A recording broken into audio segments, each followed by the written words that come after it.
कहीं अनकही अनसुनी सी दास्तां, एक नई सी सोच है और एक नया सा जाविया। बात है कुछ कहीं अनकही अनसुनी सी कहीं न कहीं एक दास्तां। नया ज़ाविया द फोकटेल सीरीज़ के अंतिम एपिसोड में आप सभी को आपकी दोस्त मोनिका का एक बार फिर से प्यार भरा नमस्कार। सावन के इस महीने में मैं आपको एक ऐसे ही शिव परम भक्त की कहानी सुनाने जा रही हूँ और उसको सुनाने के लिए मैं आपको लेकर चल रही हूँ महाराष्ट्र प्रांत और सुनाने जा रही हूँ वहाँ की लोक कथा कुंड का चमत्कार। तो आइए चलते हैं महाराष्ट्र और सुनते हैं वहाँ की लोक कथा। बहुत समय पहले की बात है कि विजय आदित्य नाम का एक राजा राज किया करता था। वो भगवान शिव का परम भक्त था। उसने संगमरमर के पत्थर पर शिव का एक बहुत ही सुंदर सा मंदिर बनवा रखा था और वो रोज ही कुछ ना कुछ करके भगवान को प्रसन्न करने का प्रयास किया करता था। एक दिन उसके मन में विचार आया कि श्रावण मास का महीना प्रारंभ हो रहा है और इस महीने में भगवान शिव की जो उपासना है उसे करने से बहुत लाभ होता है और खास करके जो भगवान शिव को सोमवार का दिन है वो अति प्रिय है। तो क्यों ना अब की बार श्रावण मास में कुछ ऐसी विशेष पूजा की जाए जिससे भगवान प्रसन्न हो सकें। लेकिन वो ये सोचने लगा कि जो वो पूजा करता है उससे हटके वो ऐसा क्या करे जिससे कि भगवान प्रसन्न हो सके। बहुत दिन सोचने के बाद राजा ने यह निर्णय लिया कि अब की बार श्रावण मास के हर सोमवार को 1008 पात्रों के दूध से भगवान शिव का अभिषेक किया जाएगा। इससे न सिर्फ उसे खुद को लाभ होगा बल्कि उसकी जो प्रजा है उसे भी पुण्य मिलेगा और जो भगवान शिव पर दूध चढ़ाया जाएगा उसके लिए एक अलग सा कुंड बनाया जाएगा और उसी कुंड में वो दूध एकत्रित किया जाएगा। कुछ दिनों के बाद में राजा के उद्घोषकों ने नगर में ये जाकर घोषणा कर दी कि श्रावण मास के हर सोमवार को राजा 1008 पात्रों के दूध से भगवान शिव का अभिषेक करेंगे और इसलिए नगर के हर वासी को सारा दूध लेकर के मंदिर में पहुंचना है और सारा का सारा जो दूध है वो कुंड में डाल देना है जिससे कि कुंड का जो मुख है वो ऊपर तक भर सके। घोषणा सुनने के लिए नगरवासी चौक पर एकत्रित हो गए।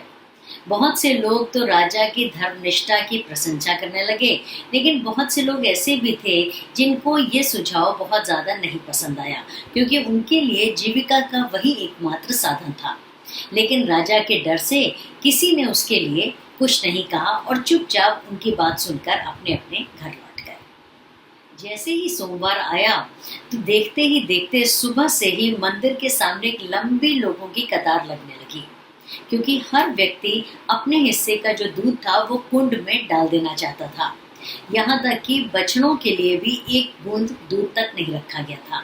शिशु हो, बच्चे हो, बीमार हो, बुजुर्ग हो, किसी के लिए भी दूध नहीं बचाया गया था क्योंकि हर व्यक्ति ने अपने हिस्से का जो दूध था वो मंदिर के कुंड में चढ़ा दिया था। जैसे जैसे समय बीतता गया और लोगों ने अपने हिस्से का जो दूध था वो कुंड में डालना शुरू किया तो कुंड का जो स्तर था वो धीरे धीरे बढ़ने लगा।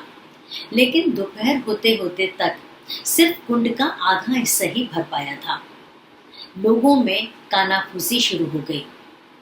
क्या बात है कि कुंड क्यों नहीं भर रहा है? क्या हमसे कोई पाप हुआ है जो भगवान शिव हमसे नाराज हैं? और लोगों की जो घबराहट थी वो धीरे धीरे बढ़ने लगी। अभी लोग आपस में कानाफूसी ही कर रहे थे कि तभी मंदिर में एक बूढ़ी औरत ने प्रवेश किया। उसे शायद ही किसी व्यक्ति ने देखा होगा। वो गांव के दूसरे छोर पर रहती थी। वो सुबह सवेरे उठकर उसने जितनी गायें थी उन सब का दूध निकाल लिया था, लेकिन कुछ दूध उसने बछड़ों के लिए छोड़ दिया था। फिर जो उसने दूध निकाला था उससे बाकी सभी जो सदस्य थे घर के उन सबको दूध उसने पिलाया। फिर घर का सारा काम काज निपटाया और एक छोटी सी लुटिया में दूध ले करके वो मंदिर की ओर आ गई और उसने आकर वो दूध जो है भगवान को समर्पित किया और उसने ये कहा कि हे कृपा निधि, आज सिर्फ इतना ही आपको समर्पित कर पा रही हूँ, लेकिन ये पूरी भक्ति और पूरी श्रद्धा के साथ में आपको दे रही हूँ। उम्मीद करती हूँ कि आप इससे प्रसन्न होंगे। और देखते ही देखते जो आधा भरा हुआ कुंड था वो ऊपर तक भर गया और वो लबालब हो गया।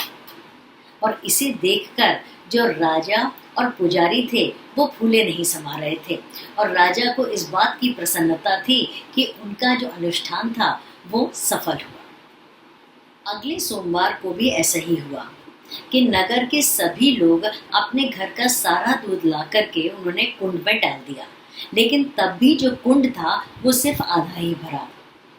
तभी दोपहर होते होते तक वो बुजुर्ग महिला एक बार फिर से आई और उसने आकर के कुंड में जैसे ही अपने छोटे से कटोरे का दूध डाला तो कुंड ऊपर तक लबालब भर गया, और सभी ये चमत्कार देखकर आश्चर्यचकित हो गए। राजा ने जब ये देखा तो राजा ने अब की बार ने निर्णय किया कि वो इस रहस्य का पता लगा कर ही रहेंगे। जब अगला सोमवार आया तो राजा वेश बदलकर मंदिर के जो द्वार पर जाकर के वहां पे खड़े हो गए और हर व्यक्ति को बहुत गौर से देखने लगे, और लोग आते जा रहे थे और कुंड में अपना दूध डालते जा रहे थे। और फिर वही हुआ कि दोपहर होते होते तक वो जो बूढ़ी औरत थी वो फिर छोटे से कटोरे में दूध लेकर आई, और उसने जैसे ही दूध डाला तो वो कुंड ऊपर तक भर गया। राजा उसे बहुत गौर से देख रहे थे। उस बूढ़ी औरत ने जब वो कुंड में दूध डाला तो उसने सिर्फ इतना कहा कि हे कृपानिधि, मैं सभी को दूध पिलाने के बाद में सिर्फ इतना ही दूध बचा पाई हूँ जो आपको समर्पित कर रही हूँ, लेकिन ये पूरी भक्ति और श्रद्धा के साथ मैं आपको दे रही हूँ। आप इसे स्वीकार कीजिए और हम पर अपनी कृपा बनाए रखिएगा।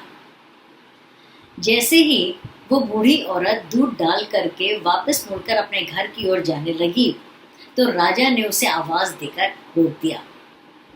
वो एकदम से चौंक गई और उसने पलट करके राजा के सामने हाथ जोड़ करके वो खड़ी हो गई।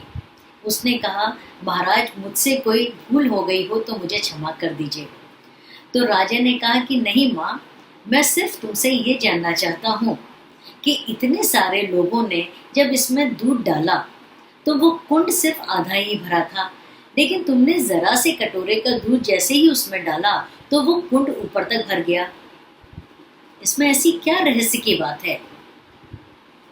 तो उस बूढ़ी औरत ने कहा कि महाराज, मुझे क्षमा कीजिएगा, मैं बहुत स्पष्ट बोलती हूँ, लेकिन मेरा मानना यह है कि मैं एक माँ हूँ और माँ कभी भी अपने बच्चों को भूखा नहीं रहने दे सकती। मैंने अपनी गायों का दूध तो निकाला, लेकिन थोड़ा दूध बछड़ों के लिए छोड़ दिया था। फिर जो मैंने दूध एकत्रित किया वो उस दूध में से मैंने अपने सभी जो घर में बच्चे हैं और जो बूढ़े हैं, मैंने उन सभी लोगों को थोड़ा थोड़ा दूध दे दिया, और उसके बाद में जो थोड़ा दूध बचा वो मैंने प्रभु का आकर समर्पित कर दिया। स्पष्ट बोलने के लिए मुझे क्षमा कीजिएगा। और इतना कहकर वो वहां से मुड़ करके चली गई। मंदिर के पुजारी ने उस बूढ़ी औरत की सारी बात सुन ली थी। उसके जाने के बाद में जो पुजारी थे वो राजा से कहने लगे कि महाराज, माई बिल्कुल ठीक कहती है कि राजा भी तो प्रजा के लिए माँ समान ही होता है। आपने नगरवासियों को यह आदेश दिया कि उन्हें सारा दूध ला करके कुंड में डालना है। लोग आपकी आज्ञा का उल्लंघन नहीं कर सकते थे, इसलिए उन्होंने आपकी आज्ञा का पालन तो किया, लेकिन स्वेच्छा से नहीं। उन्होंने बूढ़े, बच्चे, बीमार किसी के लिए भी एक बूंद दूध तक नहीं छोड़ा। तो इसी कारण से भगवान हम पर कैसे प्रसन्न हो सकते हैं? और कुंड का ना भरना जो भगवान की अप्रसन्नता है, इसी को ही दर्शाता है। राजा ने जब पुजारी की बात सुनी और उसको बूढ़ी माई की जब बातें उसने ध्यान की तो राजा का शर्म से सर झुक गया और उसे अपनी गलती का एहसास हुआ। राजा को अपनी गलती का एहसास हो चुका था। उन्होंने नगरवासियों के सामने ये घोषणा की कि अगला सोमवार, जो कि श्रावण मास का अंतिम सोमवार होगा, लोग उतना ही दूध लेकर आएंगे जितना कि वो बछड़ों, बच्चों, बीमारों और बुजुर्गों को देने के बाद में बचा सकते हैं। जैसे ही सोमवार आया, सुबह से ही मंदिर के बाहर एक लंबी कतार लग गई थी। लोग उतना ही दूध लेकर आए थे जितना कि वो बचा सके थे। और जैसे ही लोगों ने कुंड में दूध डालना शुरू किया, सुबह से ही कुंड ऊपर तक लबालब भरने लगा। लेकिन राजा को इंतजार था उस बूढ़ी माई का। दोपहर होने पर जब वो बूढ़ी माई मंदिर आई तो राजा ने सबसे पहले उसे प्रणाम किया और दोनों ने मिल करके कुंड में दूध डाला और भगवान से ये प्रार्थना की कि वो अपनी कृपा इस नगर पर हमेशा बनाए रखे।